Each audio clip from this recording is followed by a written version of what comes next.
morning, everybody. This is quarantine day 17, and this is the morning episode. Alright, we once again have a little co-presenter here. No. Yeah. And so the reading this morning is from Acts chapter 17, verse 29. Being then God's offspring, we ought not to think that the divine being is like gold or silver or stone, an image formed by the art and imagination of man. So, this is taken from the story in Acts where Paul is in Athens and kind of talking to the intellectuals there. Whoa! And yeah, so it's just kind of a reminder that they had temples and they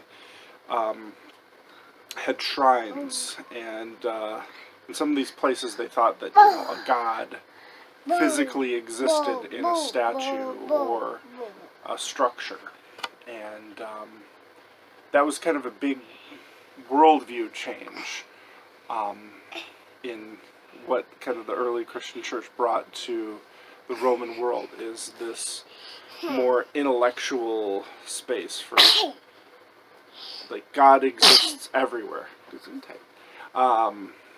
rather than, in something that you carve. And there's still parts of the world where it's like gods are in, like, a carving or, a special tree or, a temple or a grove or something like that. So, as we're not able to access churches, let's just keep that in mind. That God is not just in the church in terms of building. God is everywhere and working hard and kind of making a meaningful impact on a lot of people and things. You just kind of have to pray and discern that. So, one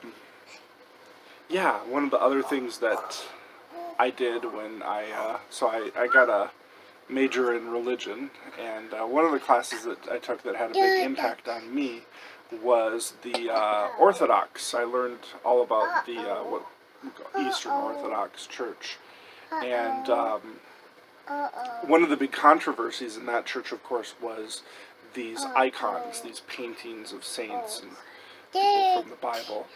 And so we went ahead and made like an official icon. And just, in some respects they kind of just gave a grounding for people to kind of just help their imagination along. It wasn't that they were thinking that these saints or something existed in the icon. It was more just an expression of somebody's worship to create these icons. And I know I actually probably still have my icon that gets shown as an example of what not to do in that class. Last I checked, the professor had still used it. I had a few days ago I talked about the different dietary laws, and I did John the Baptist, and I always thought it was pretty amusing that John the Baptist did stay in the dietary laws with eating locusts, and I drew an icon of John the Baptist, and I very subtly put near his feet a rock that was shaped very similar to a plate, and another rock that was like similar to a fork and a knife, like next to it, like a dining set, and then I put like a grasshopper right in the middle of it. And that was seen, and she wasn't amused in the moment, I think, but I think later on she was like, okay. The agreement was that if she could use mine as like an example of what not to do, then I wouldn't get as bad of a grade. So, because I put a decent amount of work in it. I just maybe didn't follow the spirit of the icon, but in that I learned that lesson, I think then there was sort of this reconciliation of the grades. So, all right, everybody. Yep. Thanks, and stay strong, stay healthy, and stay inside if you can. All right, bye.